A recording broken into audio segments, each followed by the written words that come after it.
Bismillahirrahmanirrahim. Assalamualaikum warahmatullahi wabarakatuh.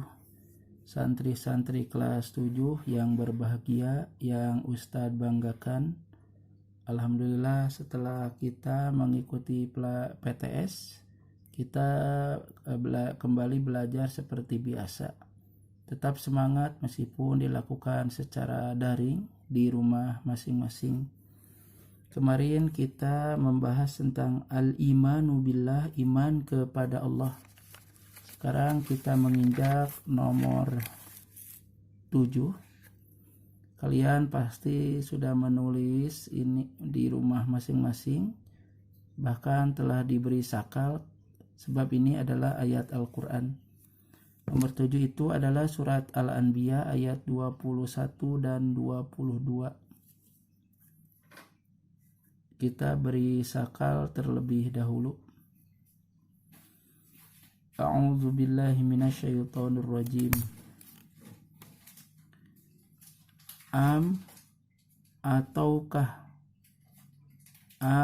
apakah, ittakhadu, mereka menjadikan, alihatan, Tuhan-Tuhan, min, dari,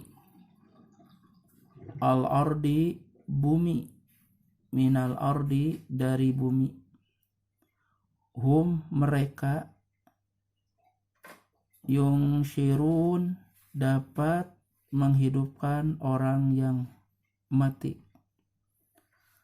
Lau, sekiranya, kana, ada, fihima, pada keduanya, alihatun, Tuhan-Tuhan, illa, selain, Allahu, Allah, lapasadata, pasti keduanya, langit dan bumi, rusak atau binasa.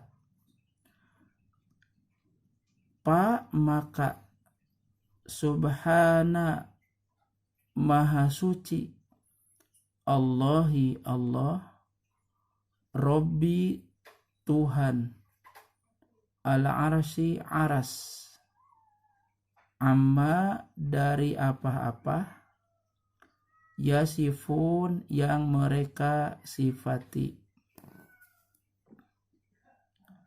Sekarang nomor 7 itu menjelaskan bahwa Allah Subhanahu wa ta'ala menyindir apakah orang kafir bisa menjadikan Tuhan di bumi yang bisa menghidupkan orang yang telah mati. Jawabannya jelas, tidak ada seorang pun, tidak ada makhluk pun yang dapat menghidupkan yang telah mati. Hanya Allah Subhanahu wa ta'ala yang dapat menghidupkan makhluk orang yang sudah mati. Dan jikalau ada Tuhan di langit dan di bumi selain Allah, pasti akan rusak atau binasa bumi dan langit. Maha suci Allah, Tuhan yang pemilik aras dari apa-apa yang mereka telah mensifati. Al-Anbiya ayat 21 dan 22.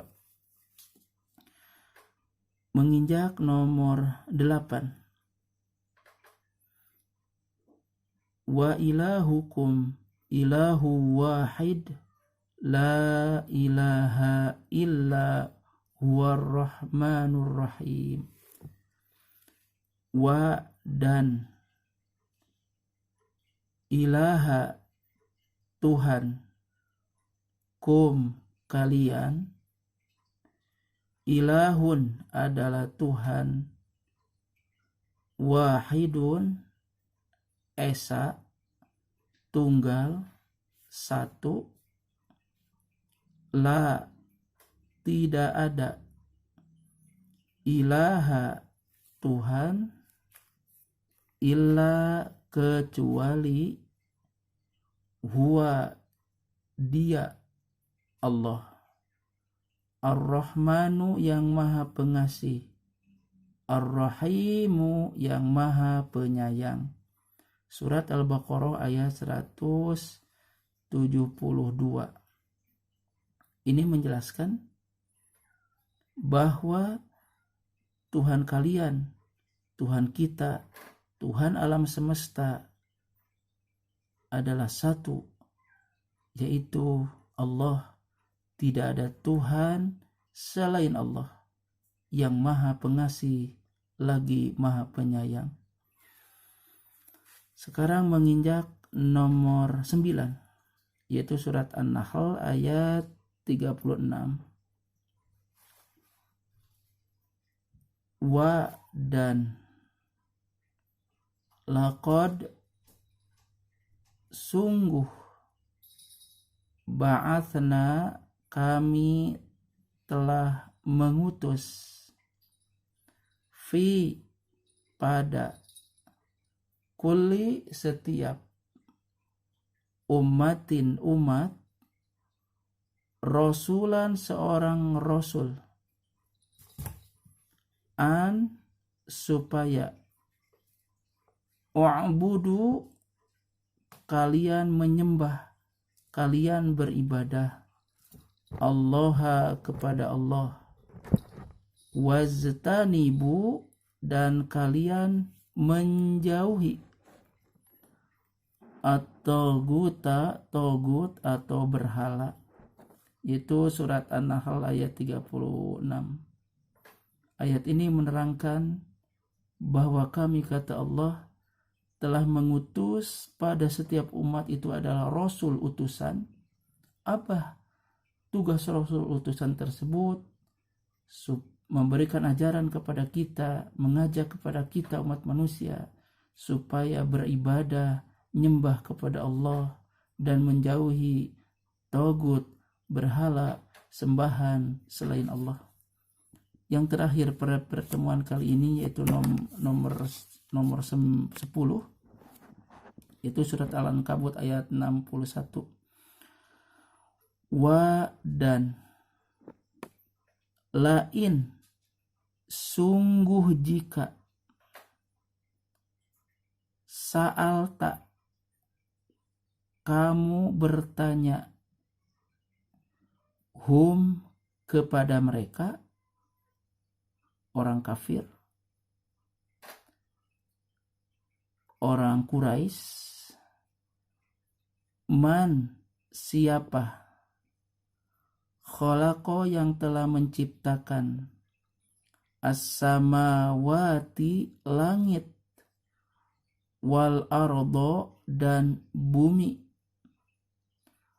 wasakhara dan telah menundukkan dan yang telah menundukkan asyamsa matahari, wal qamara dan bulan. La pasti yaqulunna mereka akan menjawab Allahu Allah. Fa inni fa maka ini bagaimana yufakun mereka dipalingkan. Al-Ankabut ayat 61 ini adalah menerangkan bahwa jika kamu Muhammad bertanya kepada orang kafir Quraisy, siapa yang menciptakan langit, 7 lapis langit dan bumi, dan yang menundukkan matahari dan bulan, pasti mereka meskipun tidak beriman kepada Allah, meskipun masih dalam kafir, pasti mereka menjawab yang menciptakan langit dan bumi dan menundukkan matahari dan bulan, pasti mereka menjawab Allah. Tetapi mengapa mereka itu dipalingkan, tidak mau taat? Itu adalah sindiran Allah kepada kita, khususnya kepada orang-orang kafir yang tidak mengimani beliau sebagai Tuhan. Sekian dari Ustadz, mudah-mudahan ada manfaatnya. Untuk pertemuan minggu depan, silakan kalian tulis di buku tulis Al-Imanu wal Amalu Sholih sampai nomor 1, Itu surat dari sini Al-Hujurat ayat 15. Wallahu a'lam bishawab. Wassalamualaikum warahmatullahi wabarakatuh. Allahu la ilaha illa huwal hayyul qayyum